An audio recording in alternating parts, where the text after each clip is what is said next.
नमस्कार, voice of Asians के सभी दर्शकों का हार्दिक स्वागत है।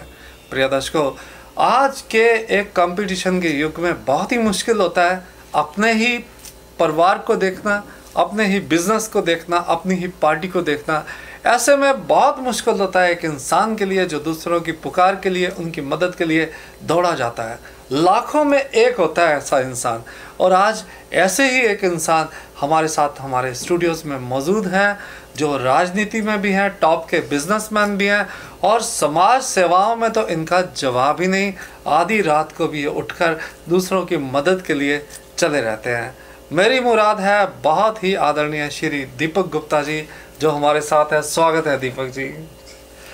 तो सबसे पहले ज़रा सी बात करेंगे राजनीति की। दीपक जी, आप राजनीति में कौन से ओहदे पर हैं? सुखविंदर जी, सबसे पहले मैं धन्यवाद करना चाहूँगा एशियन नेशनल चैनल का, और हमारे सुखविंदर जी जो कि बहुत ही अच्छी यहाँ पर सभी के सामने लोगों की आवाज़ तक पहुँचाते हैं इस चैनल के द्वारा। तो मैं अपने बारे में बताना चाहूँगा कि अभी बीजेपी पार्टी, जो भारतीय जनता पार्टी ने मुझे बहुत ही सम्मानपूर्णक जो पोस्ट दी हुई है, वो है बीजेपी सलीम टाबरी मंडल का मैं उप प्रधान हूँ।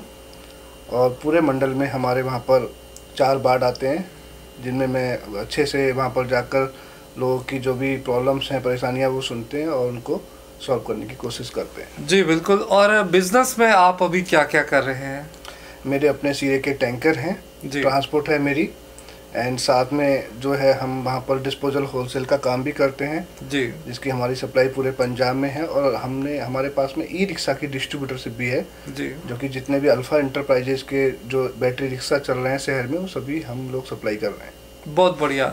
और आप राजनीति में, बिजनेस में, फिर परिवार को भी आप देख रहे हैं, और साथ साथ आप बहुत सोशल काम कर रहे हो दीपक जी। मैंने पिछले 6 महीने में आपको वॉच किया कि हर फंक्शन में आप दिखाई देते हैं, हर जगह लोगों की आप मदद करते हैं।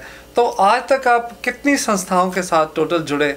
मैं दर्शकों एक चीज़ और बताना चाहूँगा कि हमारा जो एशियन क्लब का और वॉइस ऑफ एशियंस का राशन वितरण होता है, तो उसमें भी दीपक जी और इनके परिवार की एक बड़ी भूमिका रही थी, जो हमारा पिछले बार हुआ था। तो दीपक जी और संस्थाओं की जानकारी दीजिए। हाँ बिल्कुल सुखविंदर जी, मैं बताना चाहूँगा कि अभी मैं राम महोत्सव कमेटी से जुड़ा हुआ हूँ, जिसमें मैं डिप्टी चेयरमैन हूँ। और ऐसी हमारी एक संस्था है अनमोल चैरिटेबल ट्रस्ट, जिसका मैं प्रधान हूँ जी। तो ऐसी बहुत सारी संस्था हैं जिन्होंने मुझे अपने यहाँ पर सम्मान देकर और अपना परिवार का मेंबर बनाया है। मुझे भी बहुत खुशी होती है। और बहुत सारे शहर में मेरे प्रेमी प्यारे भाई बंधु हैं, जो अपने यहाँ किसी भी तरह का फंक्शन हो, चाहे माता रानी का जगराता हो या किसी भी तरह, तो वो मुझे वहाँ पर निमंत्रण देते हैं। और मैं अपने आप को इतना सौभाग्यशाली समझता हूँ कि सभी शहरवासियों का इतना मुझे प्यार मिलता है। तो मैं उनके लिए बहुत बहुत धन्यवादी हूँ। बहुत बढ़िया दीपक जी, आप बहुत मेहनत से, बहुत अच्छे ढंग से काम करते हैं। और एक चीज़ मैंने जो वॉच की, वो मुझे बहुत अच्छा लगी कि आप त्योहारों को और जन्मदिनों को एक बड़े ख़ास ढंग से मनाते हैं। जब आप किसी वृद्धाश्रम में या किसी जो ऑर्फनेज में जाते हो, तो उसके बारे में भी बताइए कि कैसा फील होता है? जी सुखविंदर जी, मैं बताना चाहूँगा कि ये जो भी मैं करता हूँ, वो मैं किसी और के लिए नहीं, अपनी आंतरिक शांति, अपने मन की शांति के लिए, अपने लिए करता हूँ। पता नहीं क्यों बचपन से ही मुझे बड़ा अच्छा लगता है। जब मैं जाता हूँ किसी अनाथालय में, हमारे यहाँ जब कोई परिवार में किसी हमारे पुत्र या पुत्री का जन्मदिन होता है, तो मैं उनके जन्मदिन को मनाने जाते हैं। या मंदिरों में दीपावली हम सेलिब्रेट करते हैं, अनाथालयों में भी, या सड़क पर कोई गरीब बच्चे हैं उनको कोई छोटा सा कोई या बड़ा उपहार, जो भी उपहार, वो उपहार देकर, और इससे हमारे मन को बहुत ज़्यादा शांति मिलती है कि हम कुछ अच्छा कर रहे हैं समाज के लिए। जी, कितने सालों से आप सेवा कार्य में लगे हुए हो? ऐसे तो मैंने जब से होश संभाला है, जब मैं था कोई 13-14 साल का, तो तभी से हम इसमें लगे हुए हैं। तो बात करते हैं थोड़ी सी बचपन की, कि 13-14 साल के जब आप थे, और उससे पहले तो कहाँ बचपन आपका बीता? तो कहाँ आप रहते थे? फिर कौन से जगह स्कूलिंग या कॉलेज, वो कहाँ आप रहे? एक्चुअली में मैं 9 साल का था, तो 9 साल की एज में ही मेरे फादर साहब एक्सपायर हो गए थे। तो तभी से मेरे ऊपर बहुत सारी जिम्मेदारियाँ आ गई थी। तो मैं बचपन में कहीं किसी के यहाँ जाता था, तो हम काम भी करते थे, साथ में मैं अपनी पढ़ाई भी करता था जी। और उसके बाद में फिर माता जी जो हमारे मदर थे, हमारी माता श्री, उन्होंने भी जो है साथ छोड़ दिया जी, तो बचपन से बहुत जिम्मेदारी आ गई थी मेरे ऊपर, बट मैंने कभी भी उसका जो है अपना हौसला नहीं छोड़ा। तो धीरे धीरे कॉन्फिडेंस लेवल बिल्डअप होता गया जी। तो अपने पैसे से ही अब जो हम कमाते थे उसी में से, जैसे अब आप तो महान एस्ट्रोलॉजर हैं, तो आपसे अच्छा कौन इस बात को जानता हूँ कि हमारे जो इनकम होती है, अगर हम उसमें से कुछ दान करते हैं तो वो दान करने से हमारा जो है पैसा बढ़ता है। बिल्कुल सही है। और कहीं ना कहीं जो हमारे ग्रह हैं वो भी बड़े शांत हो जाते हैं और हमें वो अच्छी चीज़ मिलती है। जी जी। तो एक चीज़ तो ये श्योर है कि बचपन से ही माँ बाप ना पास होने के कारण एक बड़ा बोझ आपके ऊपर एक तरह से हुआ, बड़ी जिम्मेदारी का एहसास हुआ और काफ़ी आपको नो डाउट मेहनत करनी पड़ी। तो मेरे को ये लगता है कि इन सभी जिम्मेदारियों के बीच या तो बचपन कहीं पीछे छूट गया या कुछ ऐसा तो नहीं कभी महसूस होता है? हाँ, हुआ था उस समय, क्योंकि बचपन में हम बहुत ज़्यादा जो कहते हैं कि बचपन में जो बच्चे गेम खेलते हैं या खेल कूद करते हैं वो करने को नहीं मिला था, बट वो अब जो मेरे बच्चे हैं तो मैं उनमें अपना बचपन ढूंढता हूँ। उनके साथ हम अभी भी खूब खेलते हैं, एंजॉय करते हैं, साइकिलिंग करते हैं। जी जी। अब ईश्वर की कृपा से उन्होंने मौका दिया है, सब कुछ है, अच्छा है, तो टाइम निकालते हैं बच्चों के साथ। जी, क्या क्या लक्ष्य है आपके आने वाले समय में? अगर बात करते हैं समाज सेवा की या बिजनेस की तो या राजनीति की, तो क्या आपका मेन एम क्या है अभी? अभी हमारे देश में बहुत ज़रूरत है बहुत सारे काम करने की, तो अगर कभी मुझे ऐसा मौका मिला, समाज ने मौका दिया या हमारी भारतीय जनता पार्टी ने मौका दिया, तो मैं देश के लिए बहुत कुछ करना चाहूँगा, जो कि अगर हम देखें फॉरेन कंट्रियों के अकॉर्डिंग तो हमारे यहाँ बहुत सारी चीज़ें अभी भी उपलब्ध नहीं है। बिल्कुल जी। तो मैं एक ही लाइन में कहना चाहूँगा, I want to make this world best country of this world. तो मैं अपने देश के लिए बहुत अच्छा बनाना चाहूँगा और हर तरफ से अभी भी प्रयास करता हूँ जितना मुझसे होता है।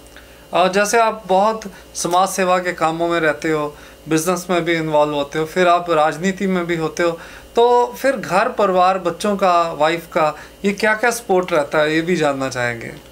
सुखविंदर जी, अब ये आपसे अच्छा कौन समझ सकता है, मैं तो आपसे बड़ा प्रभावित हूँ कि आप इस अगर देखा जाए वर्ल्ड रिनॉन्ड एस्ट्रोलॉजर भी हैं और आप एक चैनल के मालिक भी हैं जी। साथ में मैंने आपको भी देखा कि आप समाज के लिए आप भी टाइम निकालते हैं। ऑलरेडी जो आपका एशियन क्लब है, एशियन नेशनल क्लब, आप उसमें राशन वितरण का समारोह करते हैं जी, जी। और मैंने खुद देखा था जब हमारे यहाँ डीसीपी साहब आए थे कि आपने बूटे भी सबके लिए जो है एक एक वृक्ष भी आपने गिफ्ट किया था, प्लांट। तो that is also is very good work. मतलब बड़ा अच्छा महसूस हुआ था। मैंने भी अभी तक लाइफ में कम से कम 5000 एवर प्लांटेशन कर चुका हूँ। क्या बात है, वेरी गुड। तो अभी जब भी बरसात आती है हम लोग 200-250 बूटे लगाते हैं। क्या बात है, क्या तो मैं आपसे बहुत ज़्यादा प्रभावित हूँ। धन्यवाद धन्यवाद। पर बात चल रही थी परिवार की, तो परिवार का सहयोग, बच्चों का सहयोग कैसे रहता है? मेरी लाइफ में मेरी जो धर्मपत्नी है ज्योति गुप्ता, उनका बहुत योगदान है, बहुत ज़्यादा सपोर्ट करते हैं वो मुझे जी। और मेरे बच्चे भी मुझे बहुत प्रोत्साहित करते हैं जी। अच्छा लगता है मुझे कि आने वाले टाइम में जो हमारी संतान है वो भी इन कामों में हाथ बटाएंगे। बिल्कुल। तो मैनेज करने के लिए बस ईश्वर ने ताकत दी हुई है, वो देते हैं सद्बुद्धि जी। तो थोड़ा सा मुश्किल तो होता है कभी कभी, बहुत ज़्यादा हम लोग जो है अपने आप को थकान महसूस करते हैं, बट वो एनर्जी जब मिलती है, लोगों की ब्लेसिंग्स मिलती है, लोग हमारी इंकरेज करते हैं कि आप बहुत अच्छा काम कर रहे हैं, तो वही हमारी जो थकान है वो एनर्जी में कन्वर्ट हो जाती है और हम लोग फिर से एक नए काम के लिए निकल पड़ते हैं। बिल्कुल सही। बहुत अच्छा लगा आज आपसे बातें करके, और हमारे दर्शकों ने भी जाना होगा कि ज़िंदगी में अगर अपनी कमाई का 10वां हिस्सा कम से कम निकाल कर नेक काम में लगाते हो, मेहनत से, ईमानदारी से काम करते हो, तो आप हमेशा लाइफ में अपलिफ्ट होते ही रहेंगे। दीपक जी, आज समय देने के लिए आपका बहुत बहुत धन्यवाद। आपका भी नेशनल चैनल का बहुत बहुत धन्यवाद। तो जितने भी हमारे दर्शक हैं वॉइस ऑफ एशियंस के, सभी को कहना चाहेंगे कि इस इंटरव्यू के बारे ज़रूर बताइएगा आपको कैसी लगी, और अच्छी लगी तो अपने दोस्तों के साथ ज़रूर शेयर कीजिएगा। और अगर आपने अभी तक हमारे चैनल को सब्सक्राइब नहीं किया तो मत भूलिएगा, फेसबुक और इंस्टाग्राम पर भी हैं हम।